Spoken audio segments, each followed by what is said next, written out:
सुश्री सयोनी घोष। बोलो। ये पहली बार की माननीय सदस्य चुनाव जी हाँ, बहुत अच्छी है सर, सुनिए इनका आगे देखिए। आप बीच में मत टोकना उनको और सलाह मत देना, आप पीछे सीट पे चल जाओ। सुनना चाहिए।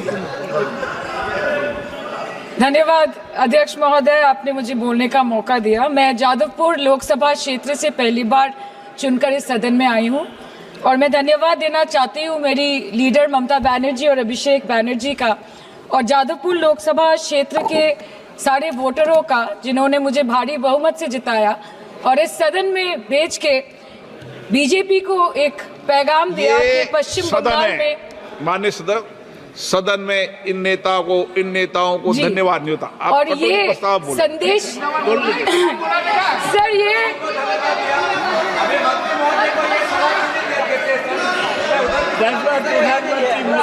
Sir okay sir, no problem sir. बोलो सर मैं धन्यवाद देना चाहती हूँ जादवपुर लोकसभा क्षेत्र के लोगों का जिन्होंने मुझे भारी बहुमत से यहाँ पे जिता के भेजा और ये पैगाम दिया कि पश्चिम बंगाल में नफरत की रणनीति और धोखेबाजी की राजनीति नहीं चलेगी।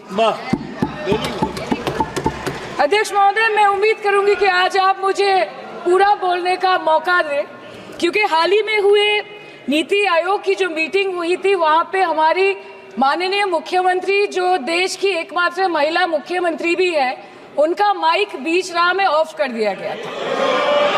वो बंगाल के अरे अभी तो शुरुआत है, ये तो ट्रेलर है, पिक्चर बाकी है। अध्यक्ष महोदय, मैं आपसे ये बोलना चाहती हूँ कि वो बंगाल के हक के लिए यहाँ पे सवाल उठाने आई थी, वो बंगाल के लोगों की बात रखने यहाँ पे आई थी, लेकिन उनका माइक ऑफ कर दिया गया। आपके माध्यम से मैं इस सदन में उपस्थित वहाँ जो बैठे हैं माननीय सदस्य, कोई भी नीति आयोग या कोई भी घटना को सर एक लाइन आपका डिलीट करेंगे सर, एक लाइन सर, मैं यही बताना चाहती हूँ कि बंगाल के लोगों का गला घोटने का काम किया गया और उनकी आवाज को बंद करने का काम किया गया। आगे जाके बंगाल के लोग आपके पार्टी की माइक ऑफ कर देंगे, बस एक चुनाव बाकी, आप देख लीजिएगा। Sir, all India Trinamool Congress इस सदन और इस देश का 3rd लार्जेस्ट ऑपोजिशन पार्टी है और हम आपसे धन्यवाद हम आपको देते हैं कि आपने हमको रेलवे, स्वास्थ्य, शिक्षा और आज ये पशुपालन जैसे महत्वपूर्ण विषय पे चर्चा करने का मौका दिया। लेकिन तृणमूल कांग्रेस आगे जाके देश के हर महत्वपूर्ण मुद्दे पे बात करेगा, चाहे वो चीन का अनैतिक रूप से इस देश में प्रवेश हो या वो 700 से ऊपर आंदोलन जीवी किसानों की। माननीय सदस्य, आप पहली बार बोल रही हैं, मैं आपको हस्तक्षेप नहीं करना चाहता, लेकिन जिस अनुदानों की मांगों पर चर्चा सर अभी आ रहे सर, नीट के घोटाले से लेके जीएसटी के बोझ तक, एयरपोर्ट की छत टूट जाने से लेके रेल पटरी से छूट जाने तक, तृणमूल कांग्रेस के सदस्य, हर सांसद देश के हर गंभीर मुद्दे पर चर्चा करेंगे। बस यही आपको बोलना था। Respected sir, Mahamati Manush is the Magna Carta of the governance of West Bengal and our party, and I feel truly honored that today I've been given the opportunity to talk on a ministry which is intrinsic to the Mahamati Manush of the country. हमारे किसान अपनी मवेशी को, अपनी फसल को माँ की तरह पूछते हैं, जिस खेत में वो हल चलाते हैं उस जमीन को नमन करते हैं। But does this major sector get support from the government? Sir, Indian agriculture supplies around 58% of India's livelihood and is a principal source of income for half of the population, accounting for 17 to 18% of the country's GDP. 70% of India's rural poor depend on livestock and farm animals. But does this sector get what it deserves? इसका जवाब अगर आप देश के किसान से पूछेंगे तो वो आपको यही बात बोलेंगे कि चाय से शुरू हुई थी सरकार और गाय पे अटक गई और विकास की मौसी 10 साल में रास्ते में भटक गई। Sir, exorbitantly high cost of cattle and poultry feed under the mismanagement of this sector by the current government and wholesale fodder inflation hovering between 25% to 28.6% in the last 2 to 3 years, it is a 9-year high. Sir, किसान खुद क्या खाएंगे?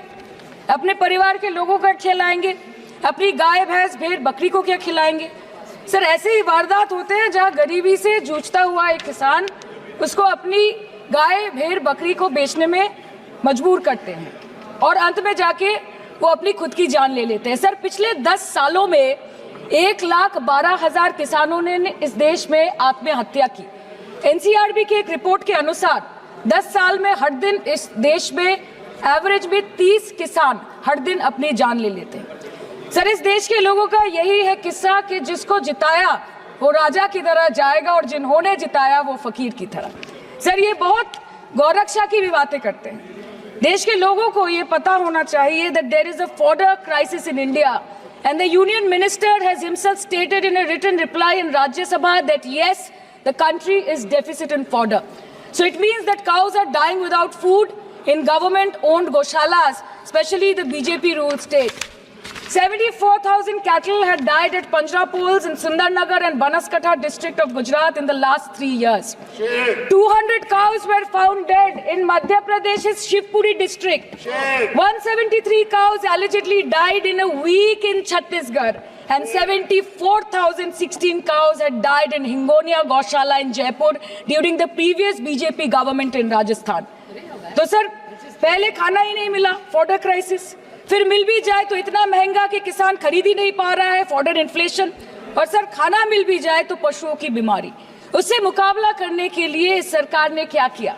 The Parliamentary Standing Committee on Agriculture, Animal Husbandry and Food Processing presented its report which stated that 32.7 lakh cattle were infected by the viral lumpy skin disease across several states and a whopping 2.4 lakh cattle died within months.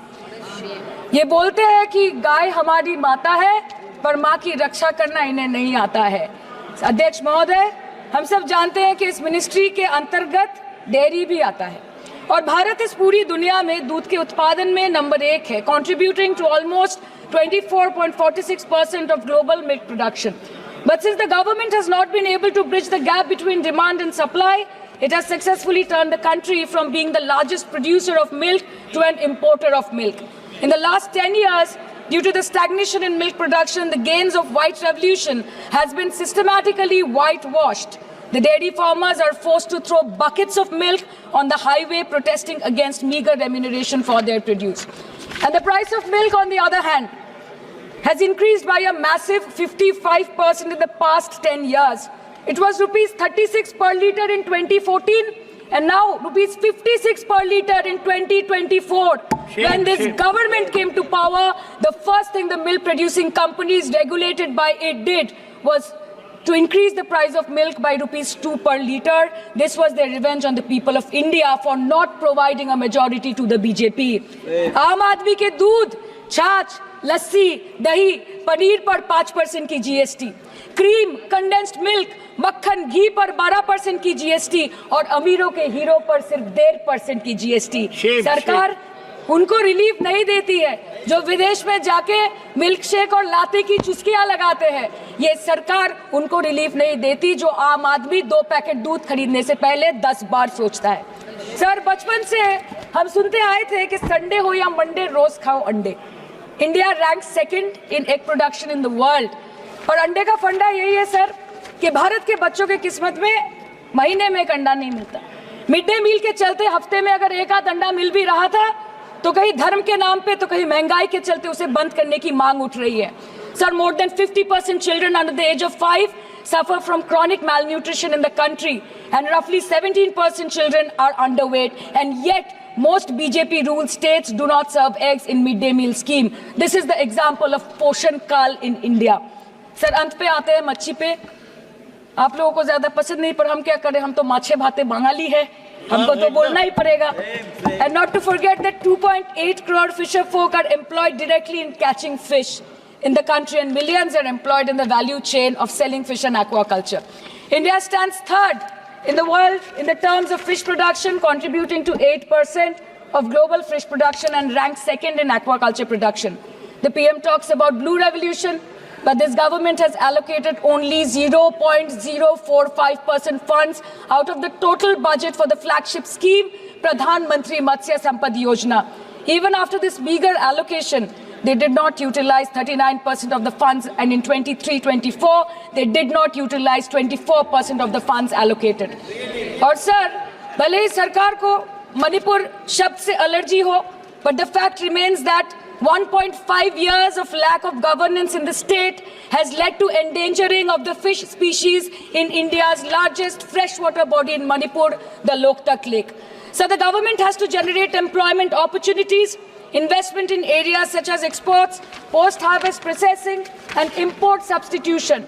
It has to deal with adversities like overfishing, depleting of fish stocks, pollution, disease outbreak, destruction of habitat, and climate change. So my own parliamentary constituency has assembly constituencies like Baruipur, Shonarpur, Bhangor, which are heavily dependent on these sectors for livelihood. Main crops grown are wheat, rice, vegetable, fruit, oilseed, pulses, cotton and jute, and animal husbandry is practiced mostly by women in the self-help groups in the South Chobbish Pargona. They rear a wide range of domestic animals, including cattle, poultry, goat, particularly the black Bengal goat and the Pekin duck. And I take extreme pride in saying that in the last 5 years of the TMC government, the CM Mamata Banerjee has allocated a massive amount of 76,680 crore to agriculture and its allied sectors for their development. The government of West Bengal has achieved remarkable success in implementation of state schemes, namely Bangla Dairy. The state-owned company is providing financial incentive at the rate rupees 11.5 per litre of raw milk directly to the bank accounts of primary dairy farmers through milk unions. Bangla Dairy procured 3.55 crore kg milk in 2023, for which rupees 109 crore was paid to dairy farmers through direct benefit transfer.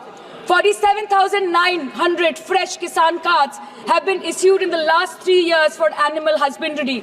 Up to 30th November 2023, rupees 393 crore was sanctioned to marginal animal rearers in the rural areas.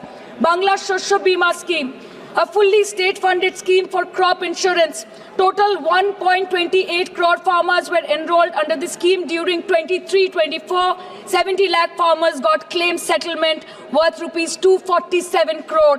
76,049 farmers are getting pension amounting to rupees 1,000 per month under Joy Bangla scheme. Super Bangla scheme was introduced in 2014 for ensuring remunerative prices for agricultural produce, integrating about 80,000 farmers and procuring about 100 metric tons of perishables daily. The annual turnover of this project is now rupees 106 crore. 77 new stores have been opened in financial year 23-24. 186 Krisak Bazars sub-market yards are running successfully, providing excellent marketing infrastructure for aggregation and ease of marketing. And to be mentioned that West Bengal is one of the largest cold storage capacities in the country at more than 87 lakh metric ton with 620 cold storages. New investment of rupees 239 crore is upcoming in this sector this year with an employment opportunity for nearly 20,000 people. अरे उधर वाले बता इसमें बुरा क्या है, हवा के चार झोंके अगर इधर से भी गुजर जाए तो. Now coming to the demands of pending funds from the government of India to West Bengal on animal husbandry and welfare. 50% of the central share, rupees 12.72 crore for financial year 23-24, being the recurring expenditure for mobile veterinary units, is pending with the government of India. Government of West Bengal requested for sanctioning an additional 126 MVUs for 24-25. However, it was regretted, citing want of funds. The proposed central share of 49.93 crore for financial year 24-25 for assistance to states for control of animal disease has not yet been released by the government of India. Despite repeated persuasion, Department of Animal Husbandry and Dairying has not released the central share of rupees 10 crore for financial year 24-25 for various ongoing national livestock mission schemes, including the project for the establishment of Buck Semen Station in Horinghata. ये तो बस इसी ministry से बकाया है बंगाल का. अभी दूसरी मिनिस्ट्री प्रक्रिया तो पता नहीं कहाँ पे जाके ये खत्म होने वाला है. मैडम, मैं बस ये कहना चाहती हूँ कि इस बीजेपी सरकार ने पिछले 10 सालों में इस देश के लिए क्या किया, उससे बड़ी तालिका बनेगी कि 10 साल में क्या क्या कर सकते थे पर किया नहीं. 2014 में जो किसान मोदी है तो मुमकिन है सोच के और अच्छे दिन के ख्वाब देख के बीजेपी को वोट दे रहा था, आज 10 साल बाद वो बोलता है कि मोदी है तो नामुमकिन है। शायद अभी वो किसान है भी नहीं। तो इसीलिए मैं बोलना चाहती हूँ कि समय बड़ा महत्वपूर्ण होता है अध्यक्ष महोदय, और बड़ा बलवान। बंगाली में हम एक बात बोलते हैं कि समय गेले साधन होबे ना। इसका मतलब यही है कि अगर समय चला गया तो साधना नहीं होगी, अगर भक्त रूठ गए तो आराधना नहीं होगी। और 3 से 303 से 240 के आंकड़े बोलते हैं कि इस बार जो आप चले गए तो दोबारा लौटने की संभावना नहीं होगी। तो यही बोल के मैं अपनी बात खत्म करती हूँ। Thank you.